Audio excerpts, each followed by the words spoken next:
पिंपरी चिंचवडकरांनो नमस्कार. 432 हा आहे या झाडाचा मृत्यू क्रमांक. आपण आत्ता आहोत नाशिक फाट्याला. बघू शकतो ही जी गर्द हिरवळ दिसते ही आता फक्त काही दिवसाचे पाहुणे राहिलेले आहेत.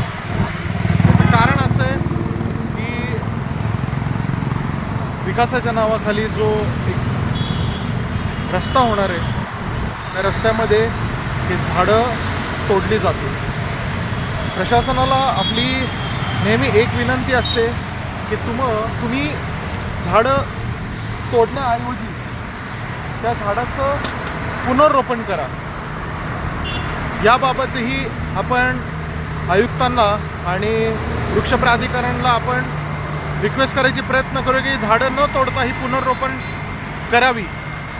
आणि सगळ्यात वाईट गोष्ट मला ह्याच्यामध्ये अशी जाणवली की झाडांवरती नंबर टाकण्याचा हा कोणता प्रकार आहे. झाडांना खाचा पाडून तुम्ही त्याच्यावर नंबर टाकता. इतर कुठलेही पर्याय संपले होते का की तुम्हाला असं करायला लागलं. अत्यंत निषेधार्ह गोष्ट आहे.